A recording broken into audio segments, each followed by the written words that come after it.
truth is the most convincing story that maps onto reality, and that's why the central narrative is falling apart. Right now in the United States, people should not be walking around with masks. We must see the central narrative for the fiction that it is. We are Americans. While elections are sometimes messy, this was a secure election. The founders began the fight for human liberty and self-governance, and it's up to us to finish the job.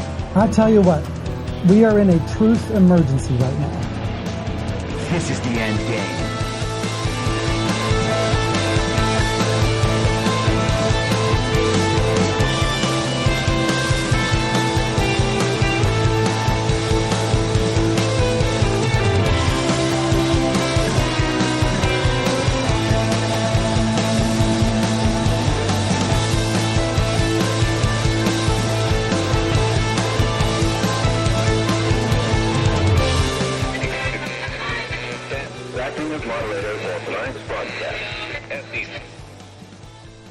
It's Friday, December 15th, 2023, the 1059th day of dystopia.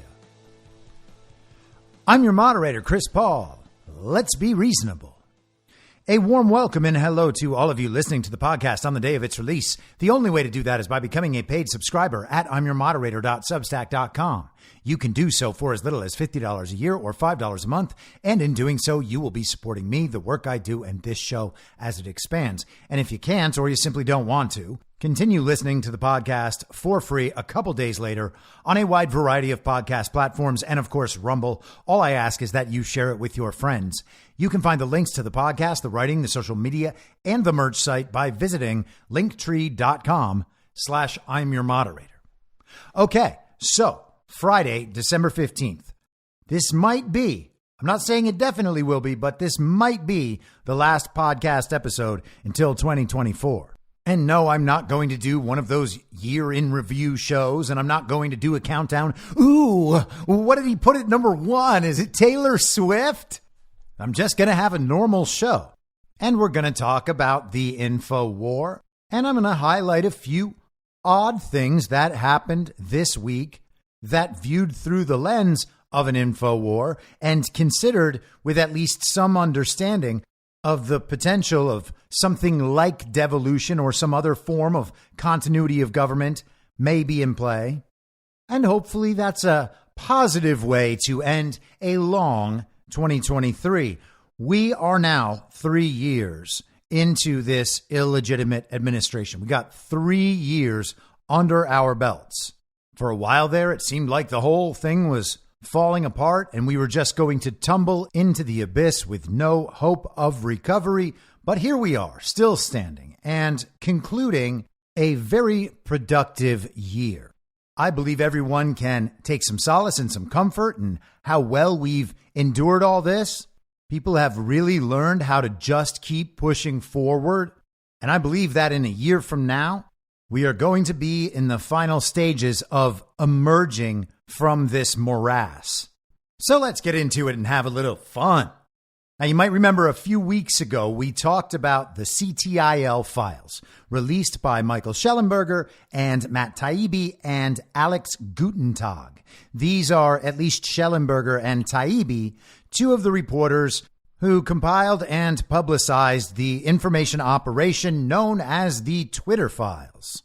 And in their reporting of the Twitter files, they took the long understood facts about government censorship and the coordination with the big tech social media platforms to censor American citizens and their political speech when it came to issues like COVID and election fraud and vaccines and the very violent insurrection. Now, many people who were censored or banned from big tech social media platforms had already been paying attention to this issue. But if you weren't talking about politics or weren't able to find your way to anything true that might threaten the central narrative, if you got involved to the extent of repeating the slogans, or if you ignored politics altogether, then you weren't censored. You stayed on the platforms and you might have occasionally expressed opinions about how bad it was that your fellow citizens were being censored, but you pretended it wasn't bad because they were all the dangerous people spreading the misinformation, and we all know the rest is history.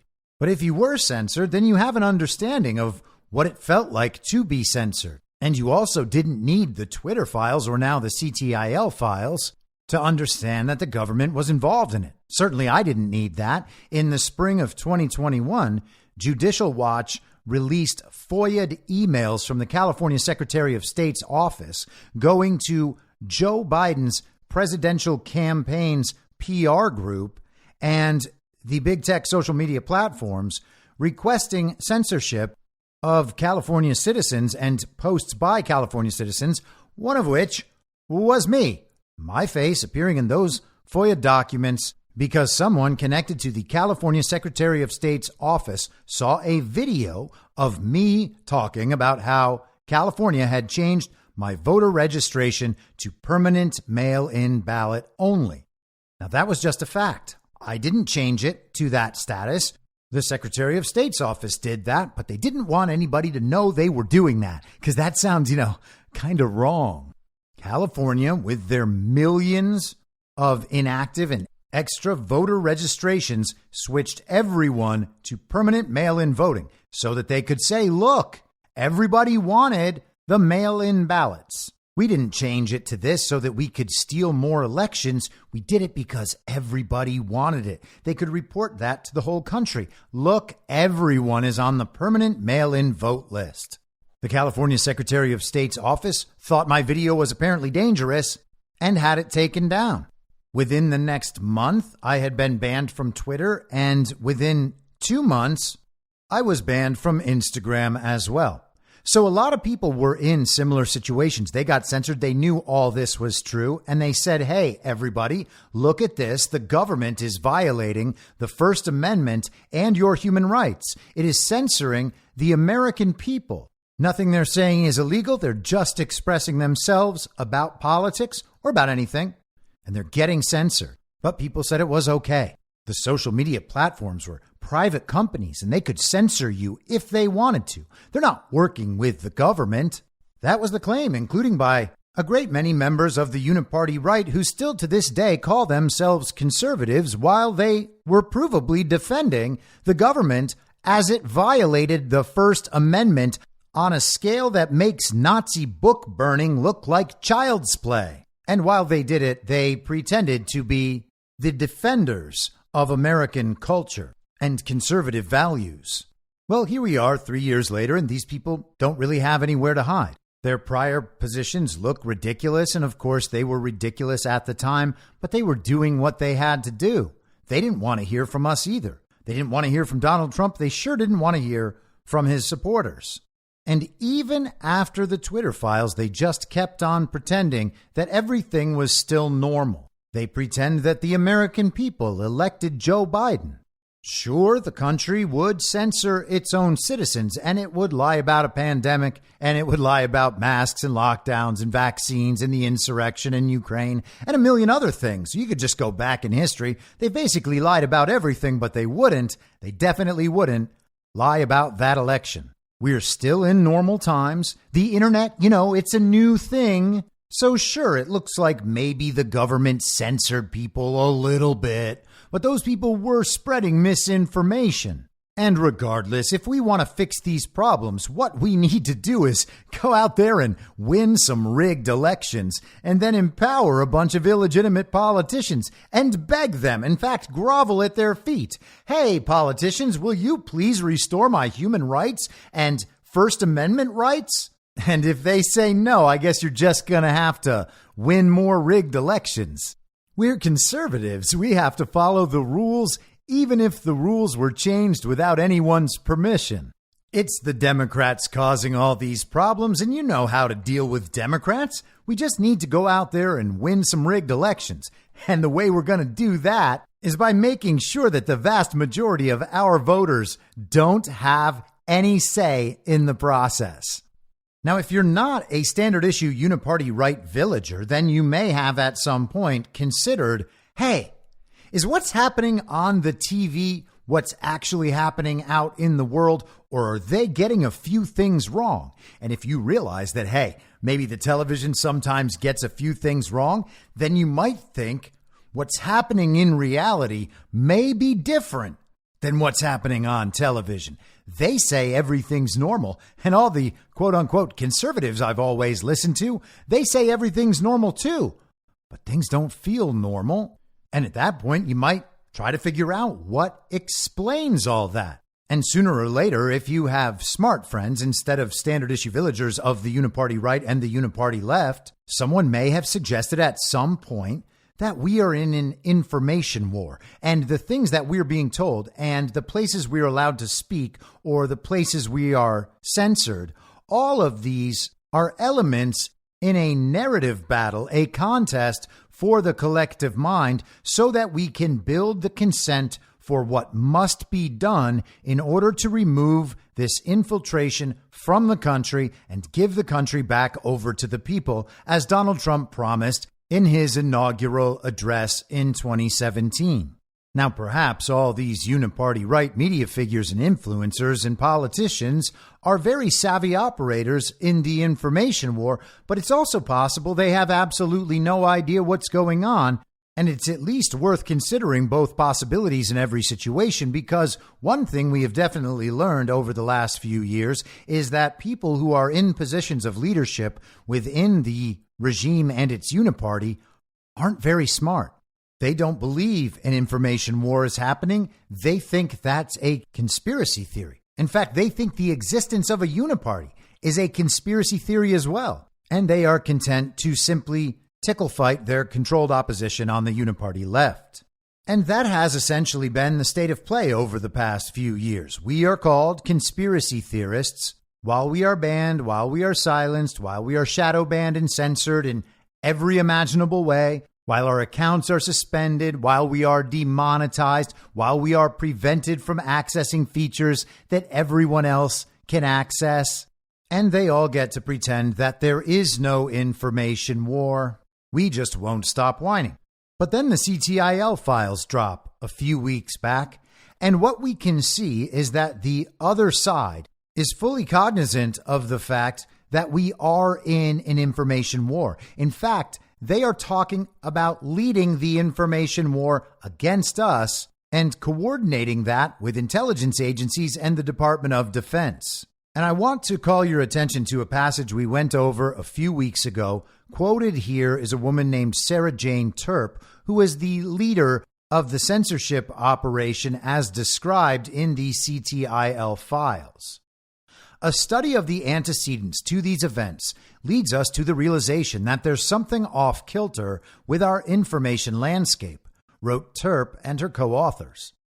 The usual useful idiots and fifth columnists, now augmented by automated bots, cyborgs, and human trolls, are busily engineering public opinion, stoking up outrage, sowing doubt, and chipping away at trust in our institutions.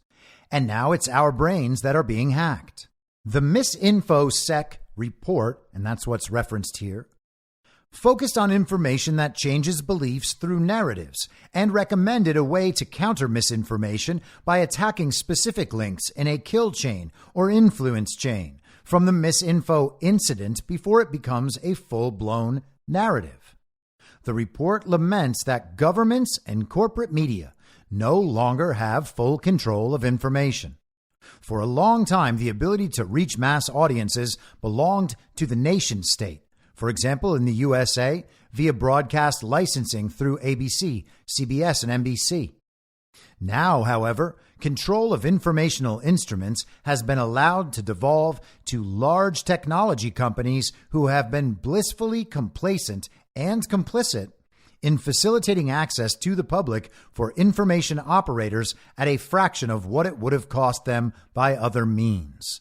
So essentially, this report is lamenting the fact that because of social media, normal people are able to influence public narratives which eventually help guide the beliefs of the collective mind, what we understand to be true as a society. The complaint here, in no uncertain terms, is that they have lost control.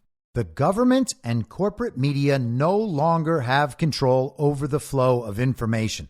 This is something that we have talked about nonstop for years now.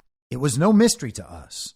But despite these communications finally being exposed, illustrating very clearly that the uniparty government in the United States was working on specific projects to censor the American people in order to shift public opinion because they had lost control of the narrative, the standard issue villagers continue to pretend that none of it is true. It's all a conspiracy theory, and we, of course, are conspiracy theorists.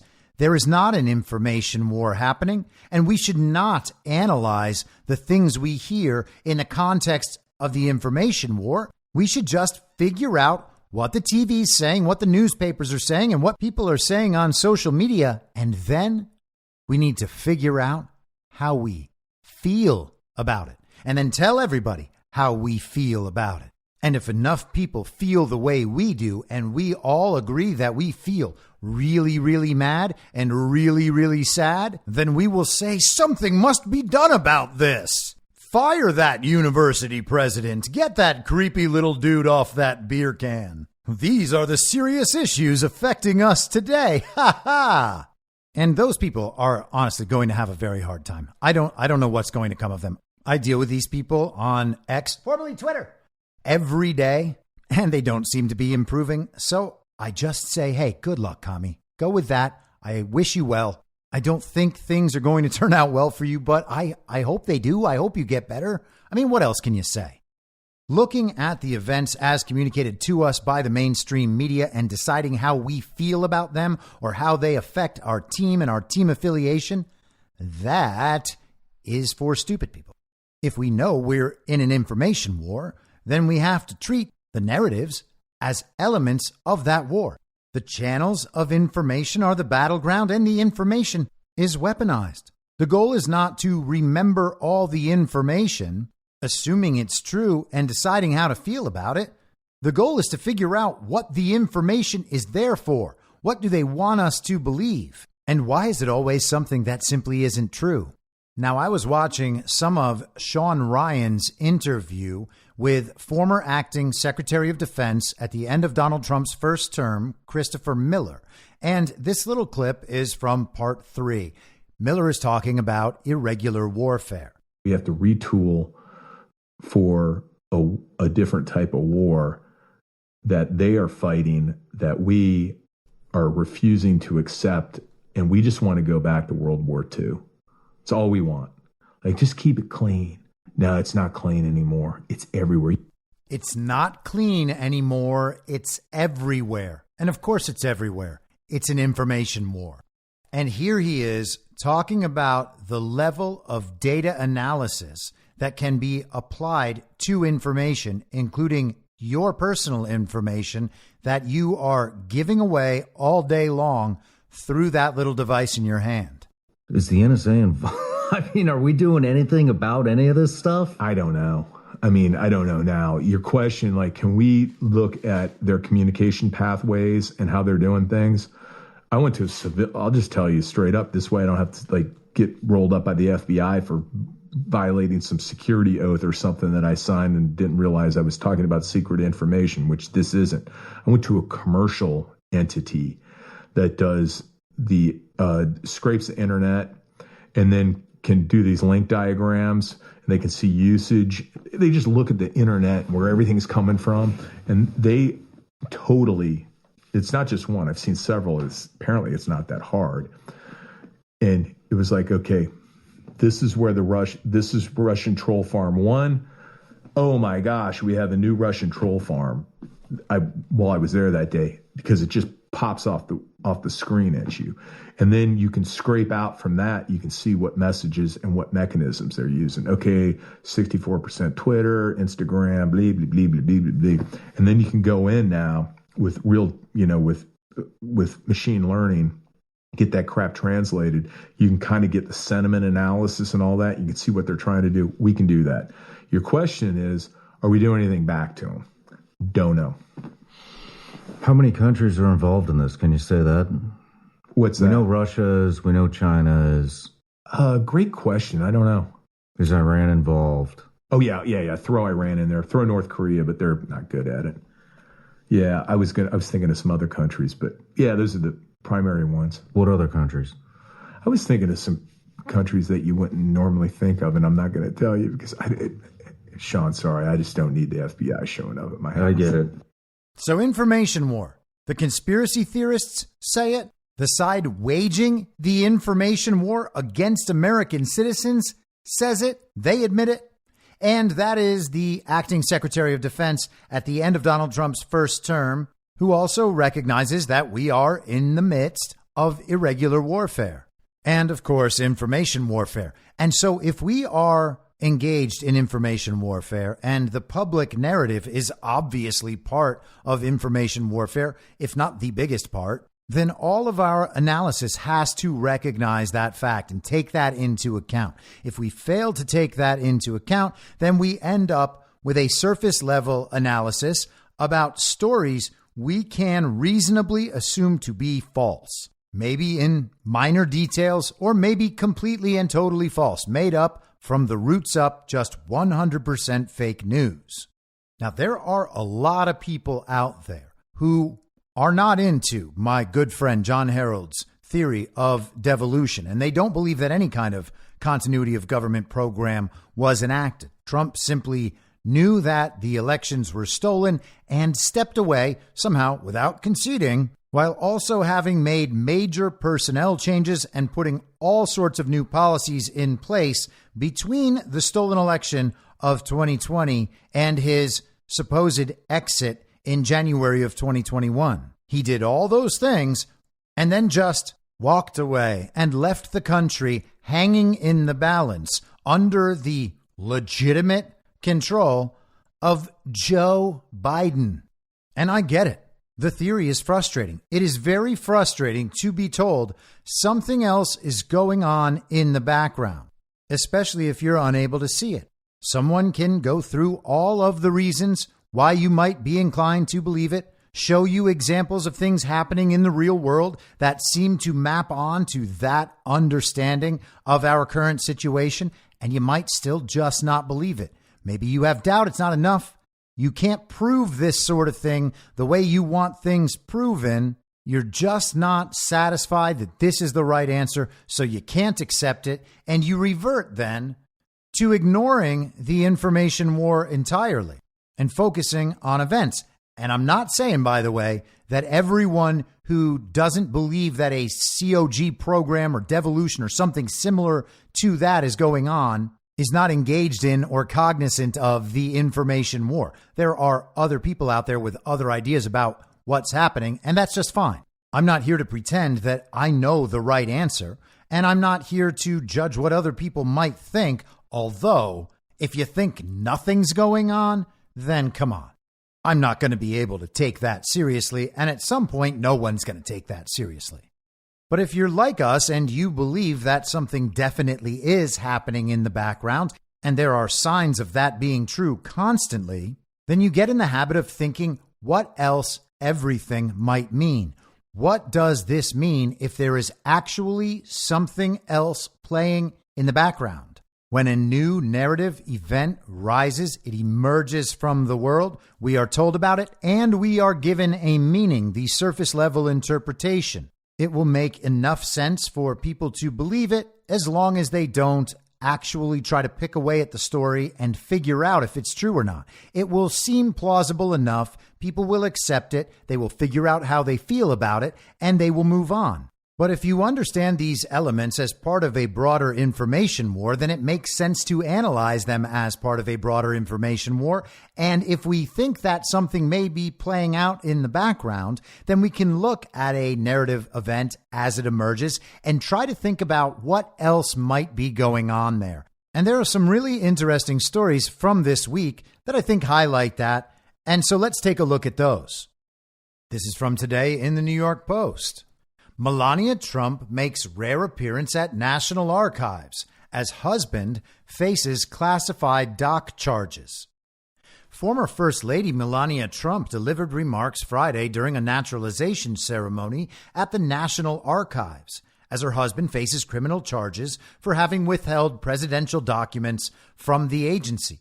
So Melania Trump, the First Lady, former First Lady, is at a naturalization ceremony. She is speaking before immigrants as they become new American citizens, as she herself once did. And she was invited to speak by the archivist at the National Archives and Records Administration. The fake First Lady, of course, is still busy basking in the glow of her newly released Old Navy commercial / Christmas celebration.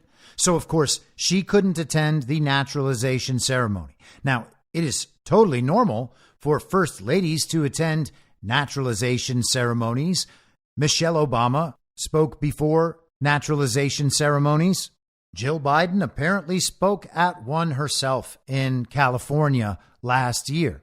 But it's a little odd that a former First Lady is speaking at a naturalization ceremony at the National Archives and Records Administration, while the National Archives and Records Administration is the very agency that claimed Donald Trump did not return his own personal property, his own presidential records, to them in time and was still going back and forth with his attorneys. So therefore, the FBI needed to go raid Mar-a-Lago.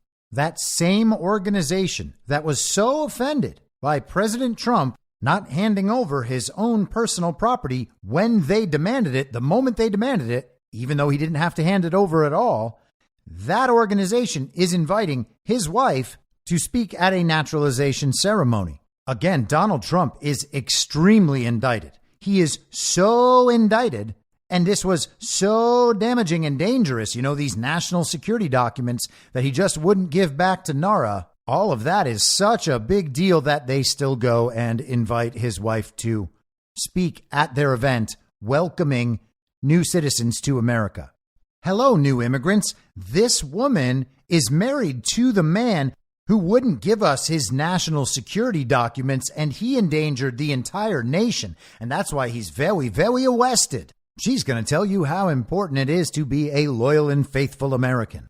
In her remarks, Melania Trump said, "For me, reaching the milestone marked the sunrise of certainty," speaking, of course, about finally gaining her American citizenship. So it was over 16 months ago that the FBI raided Mar-a-Lago.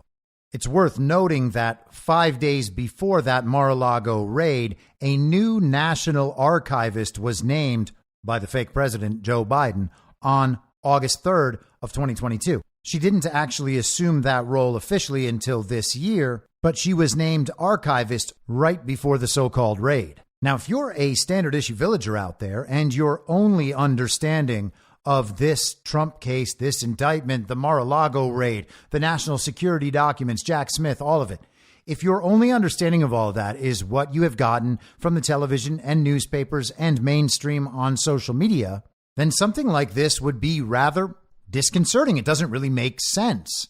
The National Archives, well, this is the group who was the target of so much disrespect by Donald Trump. They're trying to do a very important job, which is keep all of these documents secret so the American people can never see them ever, ever, ever. In fact, the National Archives, they own all the documents, even if presidents declassify them and take them as their own personal records. Nope, that's not good enough. The National Archives gets to keep them so that American citizens can never, ever, ever find out. These important documents need to be kept under lock and key, either at NARA or at a presidential library, but under no circumstances can they possibly be with the president at his home with the skiff and guarded by the Secret Service. That just won't stand. One would think if they were actually mad at Donald Trump and he had actually wronged them so grievously, they would not be inviting his wife, the First Lady, to speak at a naturalization ceremony. But I guess this new archivist that was named right before the Mar-a-Lago raid, she doesn't hold a grudge. This afternoon, we got some Rudy Giuliani news. This is from NBC. Rudy Giuliani hit with $148 million verdict for defaming 2 Georgia election workers. Rudy Giuliani should pay a pair of Georgia election workers he repeatedly and falsely accused of fraud $148 million in damages, a federal jury said Friday.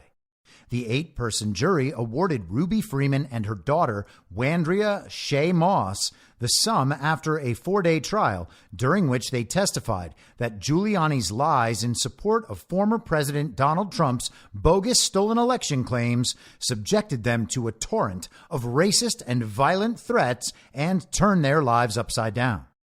The amount awarded to Freeman and Moss was for 3 different kinds of damages: defamation, punitive, and emotional distress. The plaintiffs were awarded $20 million each for emotional distress and $75 million between them in punitive damages.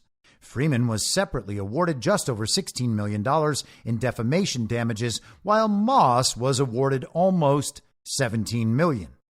Giuliani called the dollar amount absurd and told reporters he would appeal. And, of course, he's going to appeal. You may remember that in addition to the video of the vote counting room at the State Farm Arena in Fulton County, Georgia, after the vote counting had been stopped for the night, there were also various videos on social media and posts on social media of Ruby Freeman admitting to what she was doing. And then there was another video, this put out last year by the Georgia Record, police body cam video of Ruby Freeman admitting to everything she had done and also saying that she wanted to tell her story to the nation. You can find that story at georgiarecord.com, Christmas Day of last year, 2022. The headline is, Update Full Video Edition, Ruby Freeman Body Cam Admissions Revealed in the Georgia Ballot Scanning Scandal. But we might as well forget completely about the truth or falsity of any underlying event, because that's not what these court cases are about, and that's not what these decisions are about. This decision, as soon as it dropped, immediately sounds exactly like the Fox Dominion settlement from a few months back. Fox agreeing to give Dominion $787 million despite Dominion's own discovery documents showing that Dominion knew its machines could not possibly produce a reliable and accurate vote count. There would be absolutely no way for Fox to be found liable.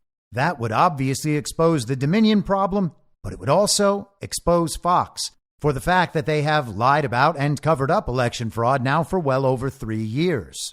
The absolutely preposterous number of $148 million also sounds a whole lot like the decision against Alex Jones, where he has to pay $900 zillion for saying some things that the Sandy Hook parents didn't like.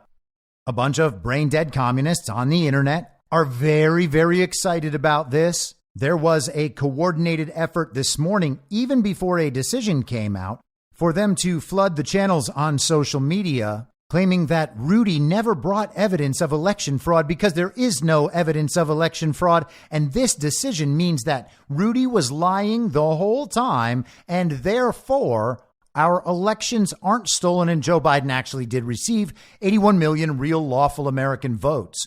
Rudy Giuliani being held liable by this court for defamation while knowing that the case is going to go to an appeals process still means that there was no election fraud.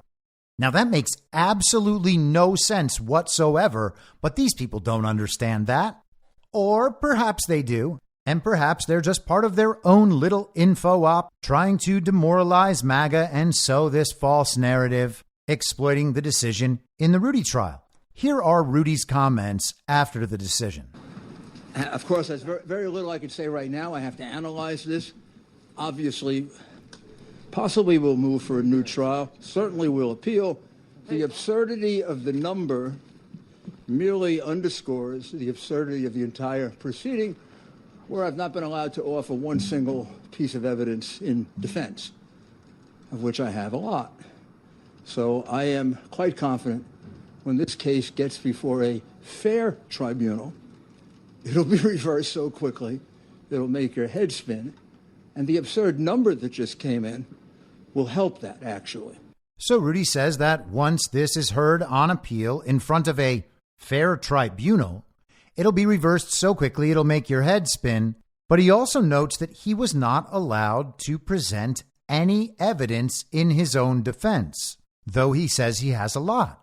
Why wouldn't he be able to present evidence? Well, if you analyze all of these stories that were told on that very surface level, you don't look for an explanation. You just assume there's no evidence there. That's why he didn't show it. It's not that he was prevented from showing evidence. It's that he doesn't have any evidence. And of course, the idea that there is no evidence in Rudy's defense, well, that's preposterous. We know that there is. Ruby Freeman is on camera admitting to all of these things. And then there is the video from State Farm Arena. But it's possible that Rudy wasn't able to show evidence in his trial because it may just be the case that that evidence is tied up in other proceedings, which is something we've seen quite a lot over the last few years.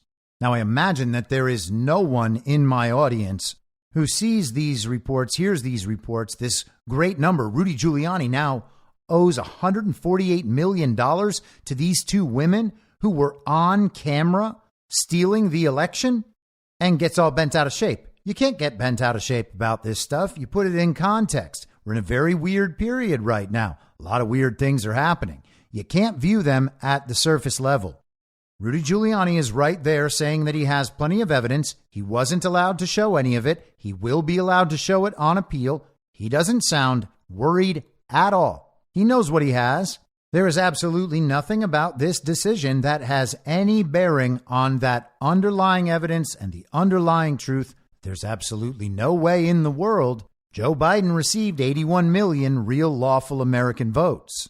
Now, we've been talking quite a bit over the past few months throughout the period when we had no Speaker of the House and a few times since about what they call must-pass legislation that would be brought up before Congress takes recess for the holidays. And that is today, by the way. All of your representatives are on vacation for the next 3 weeks. But among that must-pass legislation was the National Defense Authorization Act.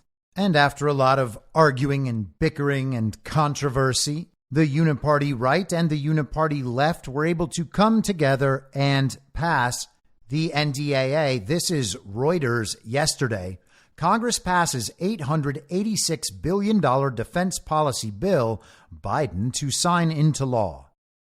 More than 2/3 of the U.S. House of Representatives voted in favor of a defense policy bill on Thursday that includes a record $886 billion in annual military spending and authorizes policies such as aid for Ukraine and pushback against China in the Indo-Pacific.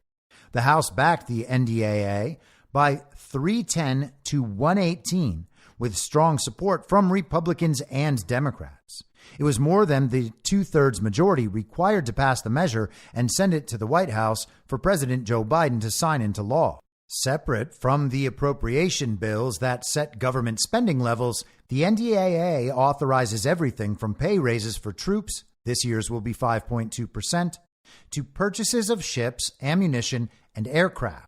Because it is one of the few major pieces of legislation that becomes law every year, members of Congress use it as a vehicle for a wide range of initiatives. It is also closely watched by major defense companies such as Lockheed Martin, RTX Corp., and other firms that receive Department of Defense contracts. Isn't that nice to know? Your representatives understand that this piece of legislation has to pass every year, so they go ahead and they put their own initiatives into it so that those pass as well. The vote for this year's bill, which is nearly 3,100 pages long and authorizes a record $886 billion, up 3% from last year, meant that Congress has passed an NDAA for 63 straight years. What a record! The final version of the NDAA left out provisions addressing divisive social issues, such as access to abortion and treatment of transgender service members that had been included in the version passed by the Republican majority House over the objection of Democrats threatening to derail the legislation. The Democrat-controlled Senate also backed the NDAA with a strong, quote-unquote, bipartisan majority, 87-13 on Wednesday. The fiscal year 2024 NDAA also includes a 4-month extension of a disputed domestic surveillance authority, giving lawmakers more time to either reform or keep the program known as Section 702 of the Foreign Intelligence Surveillance Act. That provision faced objections in both the Senate and House, but not enough to derail the bill. The Senate defeated an attempt to remove the FISA extension from the NDAA on Wednesday before voting to pass the defense measure. CNN put out an article talking about what's in the NDAA. They note warrantless surveillance of foreign nationals. The bill includes a short-term extension of a controversial law that permits warrantless surveillance of foreign nationals, extending authority for the program through April 19th. And the idea is that this is going to be extended through April of 2025, ultimately. The law, Section 702 of the Foreign Intelligence Surveillance Act, enables the U.S. government to obtain intelligence by collecting communications records of non-Americans overseas who are using U.S.-based communication services. Supporters argue Section 702 is a critical tool for safeguarding national security, but it has come under scrutiny from some lawmakers over alleged misuse. And there has been rampant misuse and abuse of the FISA process, and that was highlighted throughout all of the Russiagate hoax and all of the fallout, everything for the last 8 years that even touches the Russiagate issue invariably runs into the FISA problems. This is what allows the government to spy on virtually anyone. If you are connected within 3 degrees of someone, they decide they can monitor on the basis of interactions with foreign agents. Naturally, the uniparty right has to say that they are doing something about wokeness. The package would prohibit funding for the teaching, training, or promotion of critical race theory in the military, including at service academies and Department of Defense schools, according to the House summary. And it would prohibit the display of any unapproved flags, such as the LGBTQ pride flag at military installations.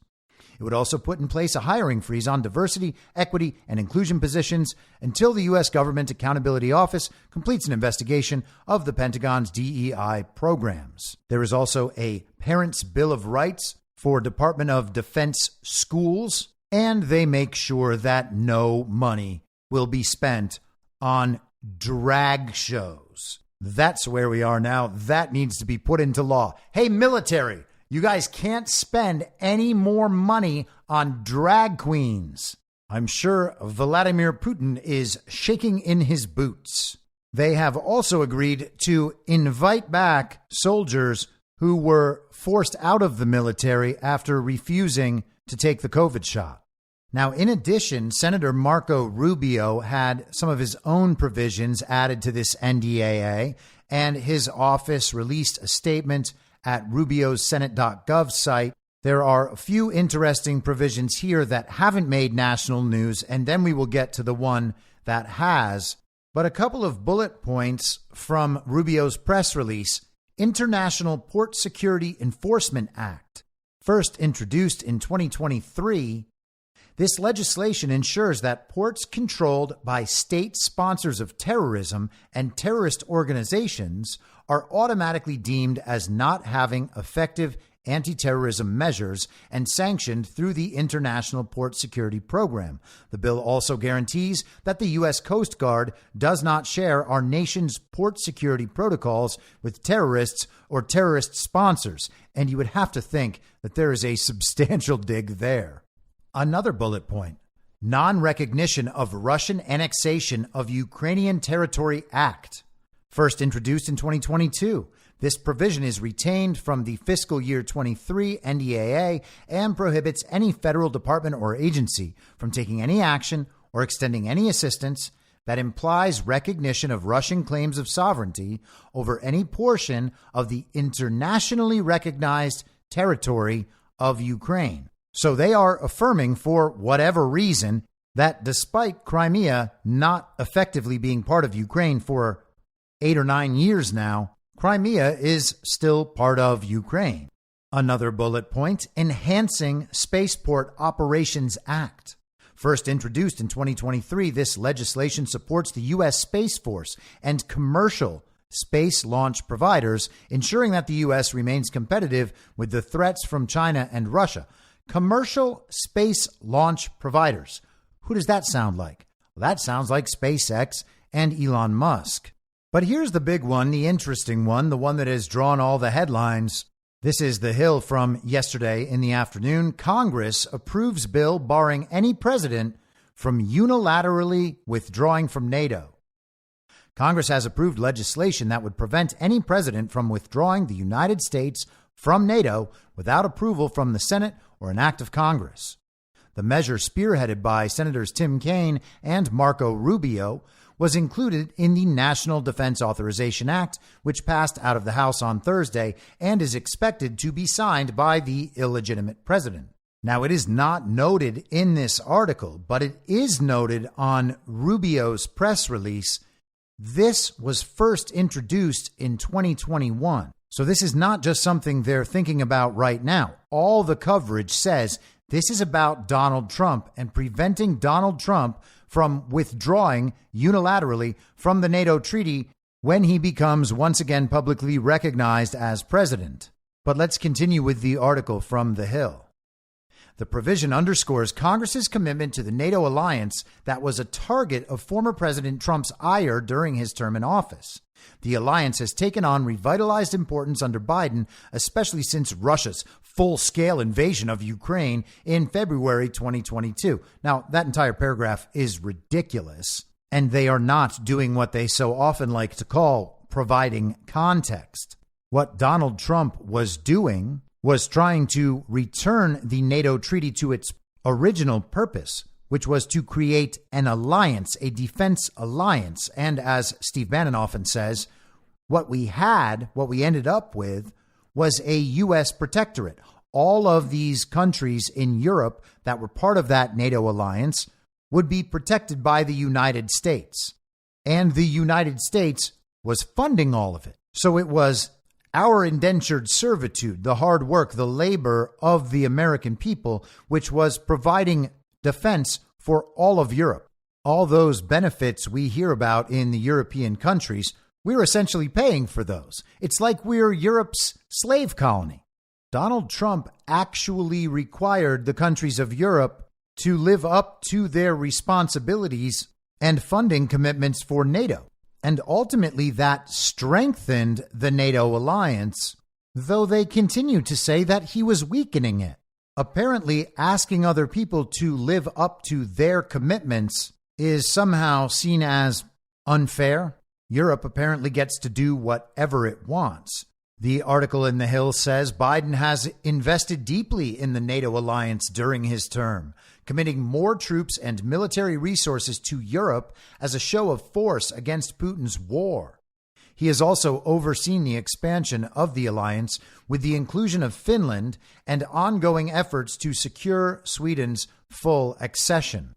Joe Biden has virtually nothing to do with that. This is so silly. They are just trying to frame it as Joe Biden is the very pro-NATO guy. He's the hero. Donald Trump, of course, is the villain, the anti-NATO guy, even though Trump actually made NATO stronger and Joe Biden is making it so that NATO will eventually be dissolved. And you might say, well, Donald Trump is really responsible for setting us out on this course.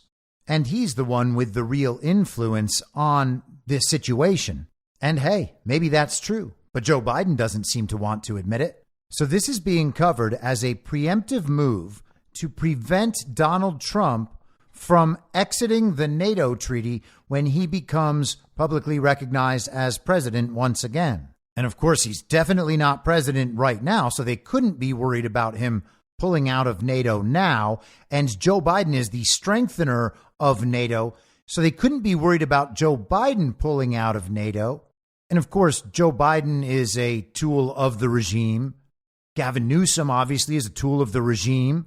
Nikki Haley, Ron DeSantis, tool. And you can't imagine, even in outlandish scenarios, someone like Robert F. Kennedy Jr. or Marianne Williamson or Cornel West pulling out of NATO. I mean, right? NATO's their thing. And by the way, I am absolutely certain it is possible that Cornel West, Marianne Williamson, and Robert F. Kennedy Jr. may have said things that would indicate they don't want to be part of NATO. There are certainly liberals who do not want to be any part of NATO. I'm just saying they're not going to pull out of it. Not that any of them will ever be president. Robert F. Kennedy Jr., of course, is the only one who even has any chance whatsoever. Are they setting this up for Joe Biden? Is this strictly a narrative thing? Could anyone possibly imagine a scenario where Donald Trump wanted to pull out of NATO and would be stopped by some provision in a National Defense Authorization Act? We're talking about a president's ability to act in regards to a national defense treaty. Consider what this would mean in reality. And I think this is probably why it's there, insofar as they're concerned with Trump at all by doing this. But the scenario is this. Trump is president. Putin just continues his brutal invasion, just one country to the next. And finally, he wages a brutal invasion against a NATO country. And Donald Trump says, okay, I hear you guys. I know you're saying Article 5 of NATO is now in effect, and I have to send American troops to fight Russia, maybe forever. But here's the thing. I'm not going to do it. And in fact, I'm going to go ahead and pull out of NATO and just void that treaty. The idea here would be that Trump can't get out of it and therefore has to do what the treaty requires. And so now Donald Trump, as the commander-in-chief and the duly elected president, with a mandate to not engage the country in ridiculous foreign wars, would just have to go to war by default based on this international treaty signed decades and decades ago that other countries don't live up to, but we must. What we basically have is the illegitimate Congress and the illegitimate Senate deciding to create a situation where the United States would have to go to war by default, even over the objections of the commander-in-chief and the people of the nation. Essentially, we have to be the police force of the global regime, whether we want to or not. Now, as I said, we are in a very strange situation, and you have to look at things in multiple ways. What if something else is going on here? What if they are setting this up for a president who's not Donald Trump? Are we going to see Joe Biden, the fake president, try to get out of NATO? I doubt it. But maybe it's possible in the future that the country wants to get out of the NATO treaty to such a degree that Donald Trump now won't even have to touch it. He'll just say, well, hey, the Congress and the Senate, they have to do it. Why aren't they doing it? And we would then have yet another opportunity to see who's actually on the team. I feel like that sifting process will continue maybe forever. Maybe it needs to continue forever. Maybe we should actually be laser focused on who is continually ready and willing to put the needs of the global regime above the needs of the American people. But let's keep going.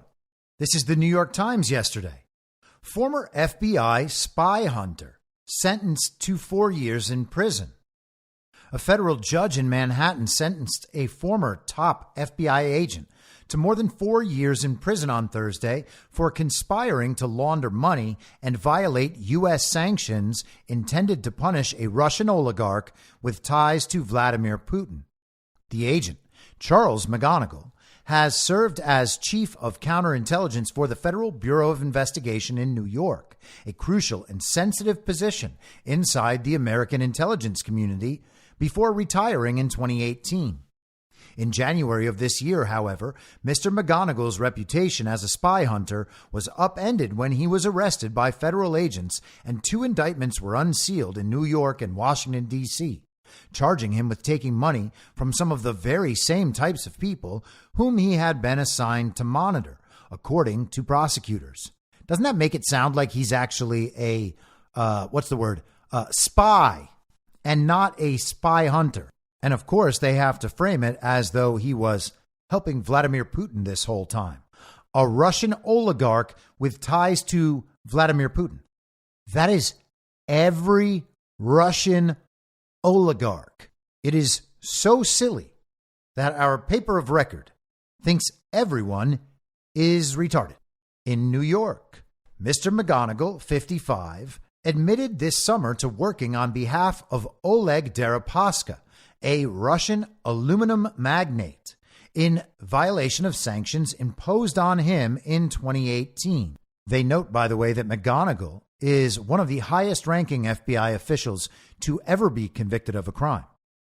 On Thursday, Mr. McGonigal, an expert in Russian counterintelligence who seemingly lived a commonplace suburban life in Maryland, was confronted with a looming new reality and living arrangement, a federal prison, the result of a 50-month term handed down by Judge Jennifer Reardon of Federal District Court. Mr. McGonigal was also fined $40,000.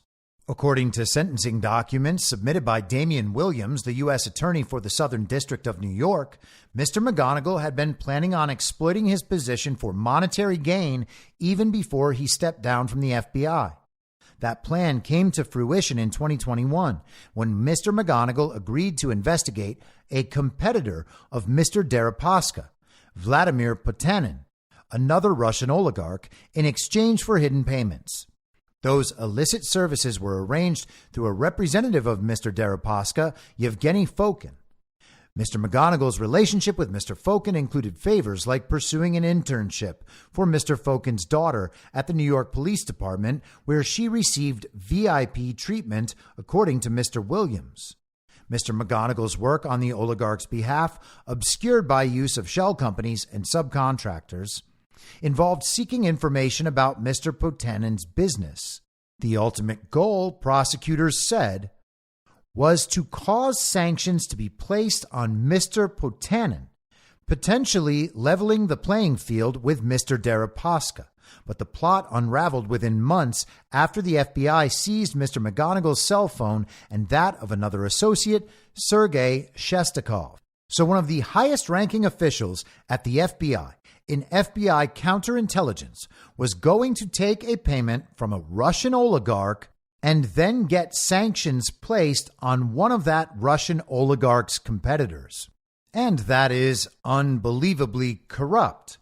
Now let's go to Marco Polo's report on the Biden laptop. You can find that at here'shunter.com or bidenreport.com.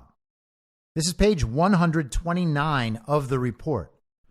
One of the feds who is likely involved in the FISA surveillance of Ho, and that is Patrick Ho, the man Hunter Biden called the spy chief of China. So one of the feds who was likely involved in the FISA surveillance of Patrick Ho was Charlie McGonigal, the then special agent in charge for counterintelligence at the New York field office. McGonigal's wife was on the Biden laptop as the couple's daughter and one of Hunter's daughters played lacrosse together. McGonigal is the subject of a federal grand jury probe, that's this case, for possible FARA violations and other dealings with Russian oligarchs, based on an email from Kim determining if McGonigal was one of the agents Hunter, quote-unquote, spoke with on Ho's behalf, ought to be the focus of a congressional subpoena, and that is the great Garrett Ziegler writing. And here is footnote 625 from this page. It cites a Business Insider article from September 2022. Quote, while it wouldn't necessarily have been illegal for McGonigal to work on behalf of Deripaska, failing to disclose activities covered by the Foreign Agents Registration Act, such as lobbying and public relations, is punishable by a $250,000 fine and up to 5 years in prison. You are seeing an erosion in any rule of law as it relates to the FSB, McGonigal said. It would be akin to having in the United States the FBI as a rogue element, operating at the behest of the highest bidder. McGonigal's profile on LinkedIn says he is the senior vice president of Global Security and Life Safety at Brookfield Properties, a multi-billion-dollar real estate company in New York. But that information apparently is inaccurate. Charlie McGonigal is no longer with Brookfield. Andrew Brent, Brookfield's head of communications, told Insider. McGonigal left the company, he added, in early January, just as witnesses were scheduled to appear before the grand jury.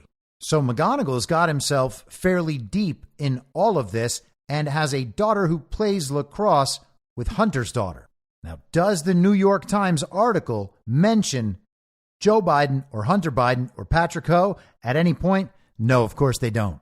They are actively protecting McGonigal in this article. The framing of this piece is this spy hunter, a really, really great guy, just one of the FBI's greatest. He was about to put a cap on one of the greatest careers you could ever imagine in the FBI, and he got a little greedy and he made one bad decision, and now he has to go to jail for 4 years.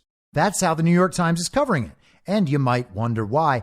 And the answer is Charles McGonigal is sentenced as part of a plea deal, and people believe that the plea deal was offered because McGonigal is going to roll over on much bigger figures. That is, much bigger figures than someone who is a top counterintelligence agent at the FBI.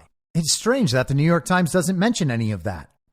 And finally, the big juicy story of the day is from CNN. There are 5 different writers in the byline for this article. One of them is Natasha Bertrand, who is a widely known intelligence asset and the woman who wrote the October 19th, 2020 article in Politico with the headline, Hunter Biden's story is Russian disinfo, dozens of former intel officials say. So she is the person responsible for the whole 51 former intelligence officials story. She is still allowed to be a mainstream media reporter with the most trusted name in news. This is CNN. Here's the headline: The Mystery of the Missing Binder, How a Collection of Raw Russian Intelligence Disappeared Under Trump. And we talked about this a bit this morning on Badlands Daily. This article kind of feels like a game of Clue, and they even have little graphics so you can see who did the crime and where and when and with whom. It's a good time. And what a juicy, juicy story. A binder containing highly classified information related to Russian election interference went missing at the end of Donald Trump's presidency, raising alarms among intelligence officials that some of the most closely guarded national security secrets from the U.S. and its allies could be exposed. Sources familiar with the matter told CNN. Sources familiar with the matter. They can't tell you who. They can't tell you what position they hold. All they can tell you is that it is a person who has heard of these things before. So really anyone who is connected to politics in any way, or anyone who even thinks about politics every now and then in any way, that person you might be thinking of right now, that person might be CNN's source.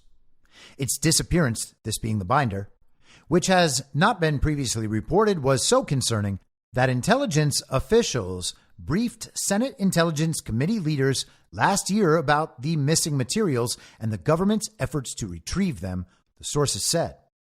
In the 2+ years since Trump left office, the missing intelligence does not appear to have been found.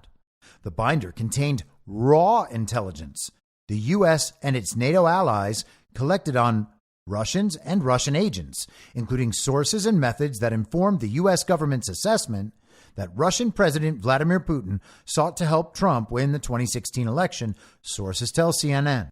The intelligence was so sensitive that lawmakers and congressional aides with top secret security clearances were able to review the material only at CIA headquarters in Langley, Virginia, where their work scrutinizing it was itself kept in a locked safe. The binder was last seen at the White House during Trump's final days in office.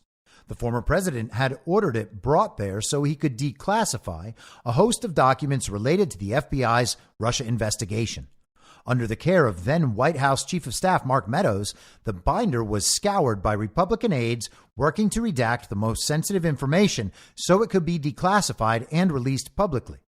The Russian intelligence was just a small part of the collection of documents in the binder, described as being 10 inches thick and containing reams of information about the FBI's Crossfire Hurricane investigation into the 2016 campaign and Russia. but the raw intelligence on Russia was among its most sensitive classified materials. And top Trump administration officials repeatedly tried to block the former president from releasing the documents.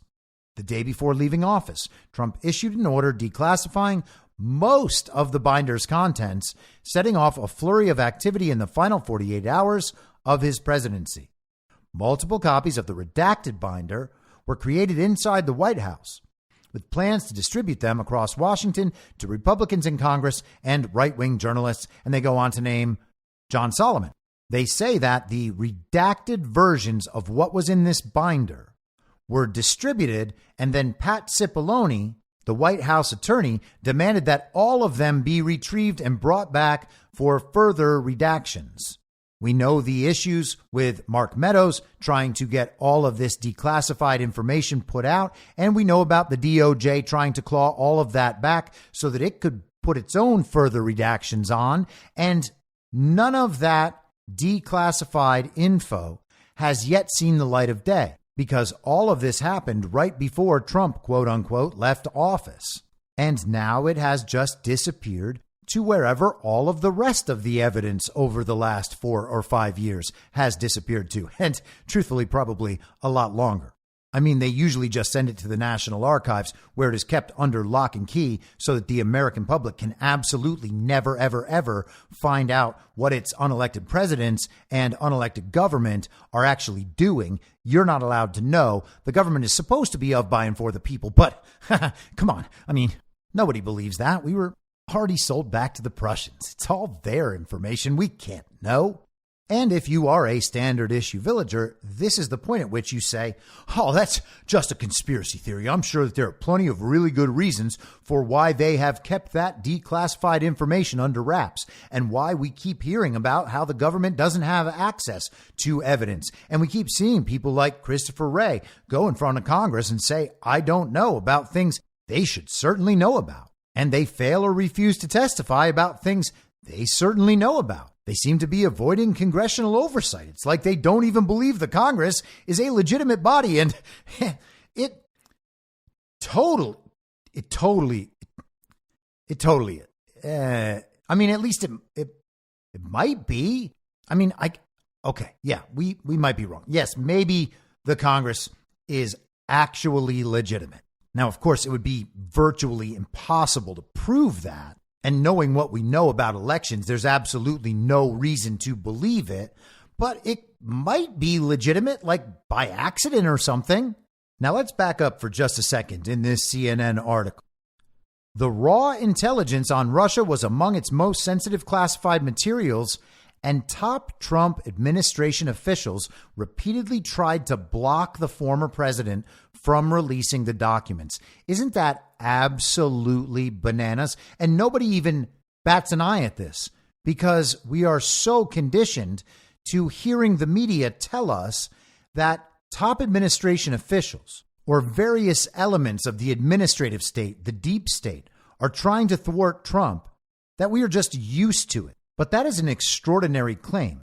Top Trump administration officials are trying to thwart the duly elected president in his plenary authority to declassify information and make it available to the American public. That is literally members of our government deciding to subvert and usurp the president's authority when it comes to information that the media is telling us affects our national security and the way we understand our elections in this country. And our fourth estate, these journalists who are supposed to hold the people in power to account, they are siding with the people usurping the power of the duly elected president. But it's not a coup. They're not the state propaganda media of a global regime. All of those are conspiracy theories. You just look at this at a surface level. You know that you, as a standard issue villager, are much, much smarter than Donald Trump, the real estate mogul and billionaire, the television star and president. You, Jessica, with your college degree and your job as an executive assistant at the PR firm, you are smarter than him and you know more. That's how you know it's a good thing that his authority was usurped. you know that everything Cassidy Hutchinson says about Mark Meadows and Donald Trump is true. Trump really did try to wrestle the Secret Service because they wouldn't take him down to the insurrection so he could participate. And Mark Meadows, he stole that binder and he took it home to his home safe. He's been mishandling classified documents. And these documents are really, really, really important. The real president, Joe Biden, needs them, and he can't get them. After 3 years, the DOJ, they stopped those declassified documents from coming out, but they just can't find this binder. And Joe Biden, the very powerful, real president of the United States of America, he can't find the binder either. And none of the news media knows where the binder is. No one has this information. The National Archives, they're trying to get Donald Trump's national security information, that classified information that he stole, that he was holding in his bathroom at Mar-a-Lago. They can't get that national security information even after the FBI raid. And there's still this binder out there. And we don't know what's in there. And that's what makes it even scarier. Donald Trump knows things that we don't know. Which is crazy because we're so much smarter than he is. And there's absolutely no way that anything's going on in the background. Anybody who talks about that stuff is a conspiracy theorist. But for real, where's all this information? Like, we really, really need this information. Trump's people have it or had it. I mean, we know they have it or had it because we can't get it. And we're the ones in power. So Trump is just like hiding it and stealing it, even with the Secret Service there, even after FBI raids of his home. I mean, they went through Melania's drawers. What if he flushed the contents of this binder down the toilets at Mar-a-Lago, just like Maggie Haberman said? Where is all of this evidence that we know exists, but no one can find? It's like something else must be happening in the background.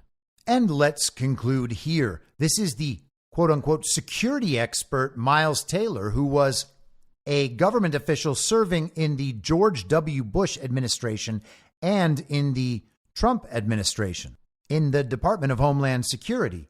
In 2018, he wrote an op-ed in the New York Times anonymously titled, "I am part of the resistance inside the Trump administration," basically taking credit for the subversion of the duly elected president from within the administration. Here he is on MSNBC with none other than the former fake press secretary of the fake president, Jen Psaki. Liz Cheney's been talking about that I am also obsessed with is kind of what damage he could do within government without even necessarily breaking the law, like how he could use the levers of government to bend to his will. You've worked in government. What scares you the most? Well, the possibilities are almost limitless. And I spent nearly 2 years asking that question to people. And I wrote it in this book, Blowback, but to try to paint that picture, to try to understand what he would actually do by talking to all of my former colleagues at different departments and agencies under Trump and asking them that question. What will happen in a second term? The biggest concerns for me are on the national security side. I think Americans still don't understand the full extent of the president's powers and things Donald Trump could do bubble wrapped in legalese that would be damaging to the republic. And one of those that I've noted is there's something in the White House called the Doomsday book. And for the first time, DHS gave authorization for me to mention this publicly. And the fact that there are concerns that that book, which is supposed to be used to protect the country in instances of armed foreign invasion or rebellion, it's the president's most extraordinary powers, could be picked up by Trump and used for domestic political purposes. He could invoke powers we've never heard a president of the United States invoke, potentially to shut down companies or turn off the internet or deploy the U.S. military on U.S. soil. We don't know because, the things that are in there, the emergency powers of the president, aren't widely known to the American people. So that's a big worry for people like me and others about what he could do. But that weaponization of the government could extend across the interagency to places where we haven't seen it before. The Department of Education, the Department of Veterans Affairs, ways to wield that power and those budgets to help his allies and to hurt his enemies. And to be clear, those aren't just elites. To Donald Trump, his enemies include people who live in blue states. I remember him not wanting to deliver emergency aid to blue states because he didn't like them, because they didn't like him. Wow. I mean, Miles, the Doomsday book, I think it's safe to say we don't want in Donald Trump's hands. Donald Trump and the Doomsday book. Sounds like the next Harry Potter. But that, my friends, is pure unbridled panic. They don't know exactly what Donald Trump is going to do. They don't know exactly what sort of powers Donald Trump has. They just know they're all in for a real hard time. So, as I said, this may well be the last show, the last episode of Be Reasonable until 2024. And so I hope you all have a wonderful weekend. I hope you have a wonderful Christmas and enjoy that with your family and your friends, or enjoy it by yourself. I've spent some Christmases alone. Sometimes the quiet is just wonderful. And we will all be looking forward to a big 2024. I will be back in 2024 at the same reasonable time on the same reasonable podcast network. I don't have a network. Masks and lockdowns don't work. They lied to you about a pandemic, and Joe Biden will never be president. In my mind, that's the end game. If you're listening to this episode for free, you can support me and support the show and the work I do by signing up for a paid subscription at imyourmoderator.substack.com. You can do so for as low as $50 a year or $5 a month. Comes out to under a quarter per episode, and you'll blast right through the paywall for all of the writing. The merch store is www.cancelcouture.com, and you can find everything else by heading to Linktree. Linktree.com/I'mYourModerator. And I'll see you soon out on the range.